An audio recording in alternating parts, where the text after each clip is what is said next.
Welcome to my channel. World Scene News. Subscribe to my channel for news updates all around the world.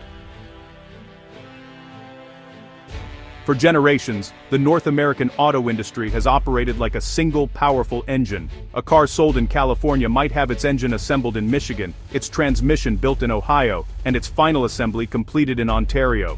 This seamless flow of goods and labor is the result of decades of trade agreements and shared economic destiny. Think of it as a continental assembly line, where a component might cross the border multiple times before it becomes part of a finished vehicle.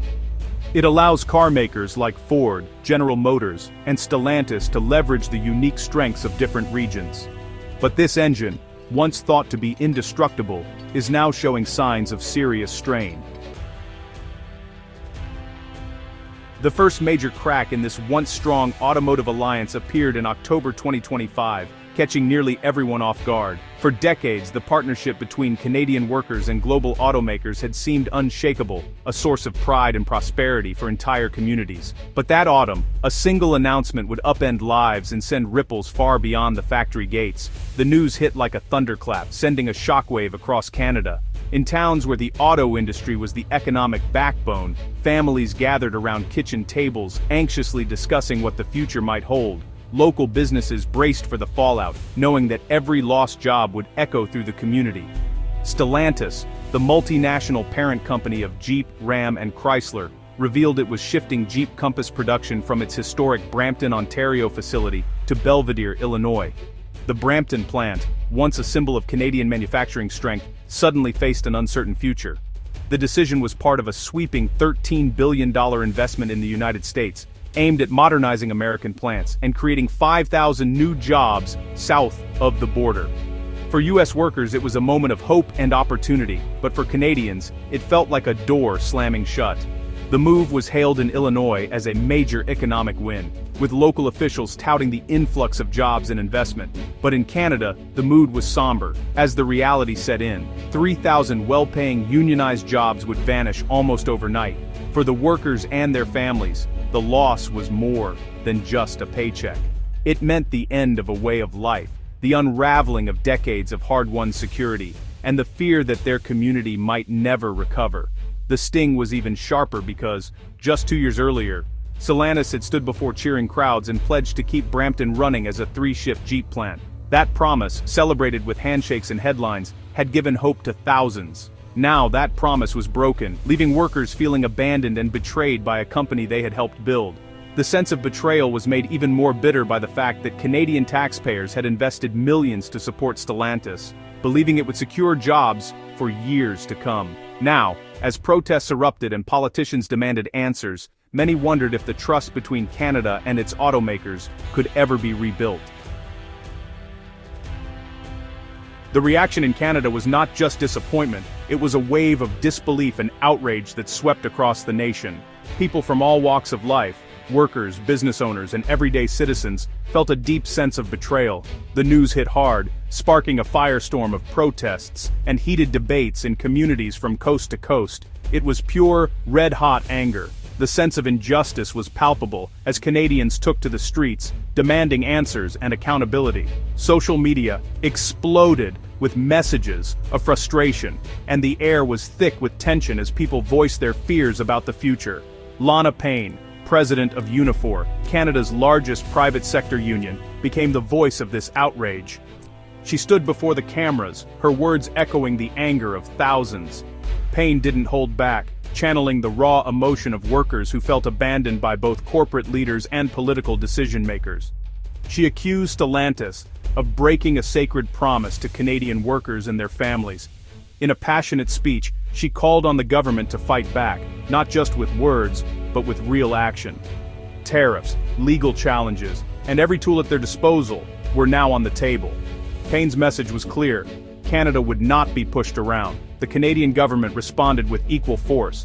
Top officials convened emergency meetings, determined to show that Canada would defend its interests. The mood in Parliament was tense, as leaders from all parties united in condemnation of Stellantis' move and the broader threat posed by American trade policies. Prime Minister Mark Carney described the Stellantis decision as a direct attack on Canadian sovereignty and economic security. He He placed the blame squarely on U.S. tariffs and aggressive trade actions, warning that these measures were undermining decades of cross-border cooperation.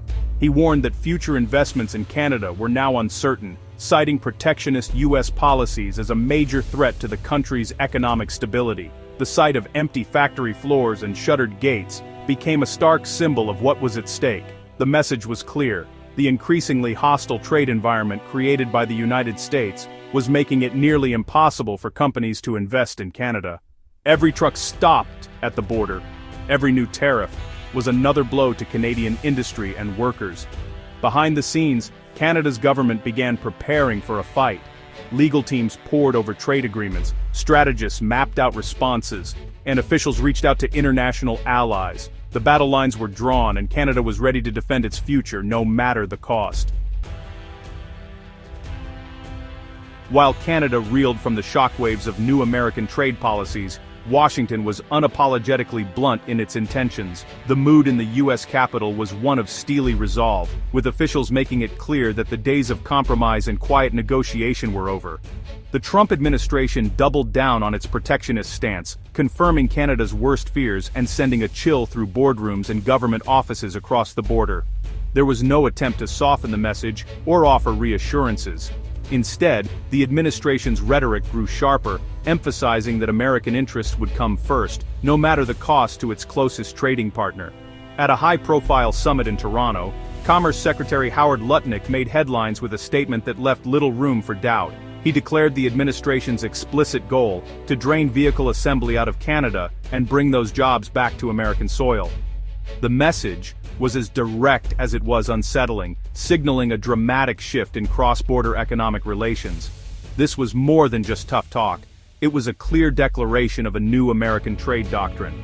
The phrase, "America First," was no longer just a campaign slogan. It had become the guiding principle of U.S. economic policy, pursued with relentless determination and little regard for the consequences abroad. The administration now viewed shared production between the two countries not as a symbol of partnership, but as a vulnerability. What had once been celebrated as a model of North American cooperation was recast as a threat to American prosperity. The message to automakers was unmistakable. Loyalty to the U.S. market would be rewarded, while reliance on Canadian facilities would be penalized. Their strategy was simple, but aggressive: use the sheer size and buying power of the U.S. market to force automakers to relocate operations, investments, and jobs back to American soil. The hope was that economic pressure would be enough to tip the scales, making it too costly for companies to keep their factories north of the border. Secretary Lutnick's comments were more than just policy. They were a declaration of economic war. News outlets across North America ran headlines about an impending trade conflict, and business leaders braced for a turbulent new era. The era of friendly neighborhood trade, built on decades of trust and mutual benefit, was suddenly over. In its place was a zero-sum game, where every gain for one side meant a loss for the other. The spirit of cooperation that had defined the relationship was replaced by suspicion and brinkmanship. This hardline approach was rooted in a political promise to bring manufacturing jobs back to the U.S. Rust Belt, a region still haunted by decades of industrial decline. For many Americans, these policies offered hope of revival. For Canada, they marked the beginning of a long and uncertain struggle to protect its own economic future. As governments clashed, major auto companies like GM and Ford found themselves in an impossible position. They faced political pressure from the Trump administration to invest in the U.S., but their business models depended on seamless, tariff-free trade. Forced to choose sides, they lobbied furiously against a trade war. General Motors called the Canada-US-Mexico Agreement, or CUSMA, essential to its operations. Ford echoed this, calling CUSMA a cornerstone for American jobs and manufacturing. These were urgent pleas to preserve the system that made their businesses viable. The American Automotive Policy Council, representing GM, Ford, and Stellantis, was unequivocal in its support for the trade deal. The industry was united. Don't break what works. If the trade relationship with Canada collapses, the consequences for the U.S. auto industry will be swift and severe. American factories are deeply dependent on a constant flow of Canadian parts. Tariffs or border breakdowns would sever these supply lines, causing chaos on assembly lines. Factories in Michigan, Ohio, and Indiana could shut down for lack of critical components. Thousands of American workers would be sent home, not because their jobs moved, but because their factories couldn't function. The very workers the administration claims to protect would be the first victims. The impact would ripple far beyond the major automakers. The turmoil in the auto industry won't just hit factory floors, it will hit every American car buyer. The integrated supply chain keeps production costs low. If tariffs and border disruptions shatter that system, building a car in North America becomes much more expensive. Automakers will pass those costs to consumers, raising sticker prices across the country. Tariffs at each border crossing multiply the cost of every part, and there are thousands in each vehicle. The result? A substantial increase in the price of every car and truck assembled in North America.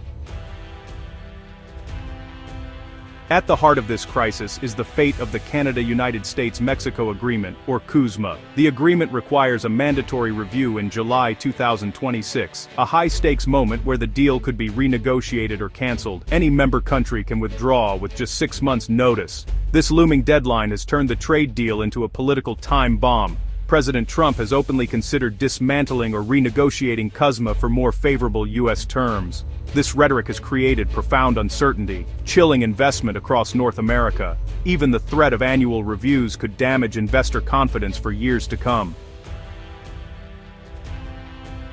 As we stand at this critical juncture, the North American auto industry faces two paths. One leads to a full-blown trade war, tariffs, broken supply chains, and silent factories on both sides of the border. The decades-long partnership that built a continental powerhouse could be reduced to rubble. Car prices would soar, jobs would vanish, and the industry would weaken on the global stage. If Canada retaliates and the US doubles down, a downward spiral seems inevitable. The CUSMA review could fail, dissolving the trade pact that underpins the entire North American economy. This is the darkest timeline, a future where everyone loses.